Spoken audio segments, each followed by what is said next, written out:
السلام عليكم ورحمة الله وبركاته، متابعينا الأعزاء أهلا وسهلا بكم. هنوريكم النهارده فيديو جديد من المزرعة، وهنوريكم احنا ازاي بننظف العلافات الكبيرة اللي قدامكم ديت من النشارة اللي بتبقى موجودة في العلف. عندنا زي ما انتم شايفين كده علافة زي اللي قدامكم دي كده، تقريبا العلف اللي فيها قرب يخلص اهو. بسم الله ما شاء الله، سمعونا بقى الصلاة على النبي كده الأول، اللهم صل على النبي يعني. طبعا زي ما انتم شايفين كده النشارة قدامكم اهي موجودة في العلف اهو، فاحنا عشان هنفضي زي ما انتم شايفين كده العلافة بالراحة. طبعا معلش اسف انا بصور بإيدي هوريكم. ندوس على فاضيه شويه كمان زي العلافه دي كده مثلا يعني. بسم الله الرحمن الرحيم، اللهم صل على النبي. نفضي زي ما انتم شايفين كده.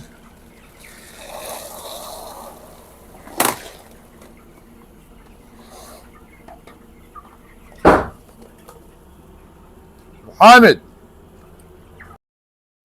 متابعينا الاعزاء اهلا وسهلا بكم. طبعا احنا هنطمنكم على الفرقعه اللي حصلت يعني امبارح. احنا رجعنا لكم ده تاني يوم بعد ما صلحنا العطل اللي حصل يعني. هي كانت لندن 200 فرقعات امبارح يعني. الحمد لله ربنا ستر وسمعنا بقى الصلاه على النبي. هنوريكم بقى ازاي بننظف العلافات من النشاره اللي بتبقى موجوده فيها. طبعا عندنا علافه زي اللي قدامكم دي فاضيه خالص اهي، وفي علافه ثانيه انا هجيبها لكم اهي جوه.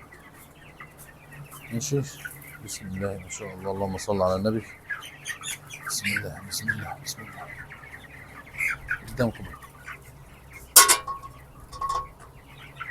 انا شايلها بس عشان خاطر انا بصور بايد واحده ايه، هنقرب كل حاجه من بعض. طبعا بتجيب الشكاره زي ما قلت لكم، شكاره العلف. نفضل على العلافه بالراحه كده، بنفضل العلافه زي ما انتم شايفين بالراحه اهو. ادي علافه، ادي العلافه الثانيه خالص اهي فضلاها. تمام كده العلافتين الاثنين فاضيين قدامكم اهو، والشكاره الثانيه احنا جايبينها فاضيه معانا خالص اهي. وهنحط عليها بقى المهزه الجميله ديت، او الغربال بقى زي ما الناس بتسميها يعني. عندها مفيش مشكله، مهزه غربال اي حاجه، المهم ان احنا بنحطها خالص اهي. وهنشيل الشكاره دي او العلف اللي موجود في الشكاره دي خالص اهو. بسم الله، نحطه في الغربال بتاعنا الجميل ده زي ما انتم شايفين قدامكم كده. وهز يا ريس بقى الايه العلف بتاعك، خلي العلف بتاعك ينزل. ماشي ماشي ماشي. الغربال ده واسع زي ما انتم عارفين يعني، فهو هينزل العلف، لكن النشاره هتفضل زي ما هي، زي ما انتم شايفين قدامكم اهي. النشاره فضلت اهي، ما عادش اي حاجه خالص، ما عادش علف خالص، هي النشاره هي. والعلف قدامكم اهو، انتوا جايين ماسكينه تاني ملمينه.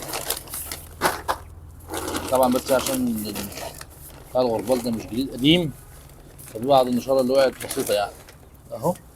ونرجع نلم كله مع علافه واحده كده، يبقى احنا قللنا النشاره اللي موجوده في العلف على قد ما نقدر بالطريقه السهله والبسيطه ديت.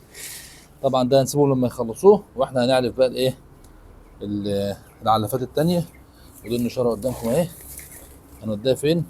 النشاره ترجع على النشاره تاني. كل سنه وانتم طيبين، وسمعونا بقى الصلاه على النبي، والسلام عليكم ورحمه الله وبركاته.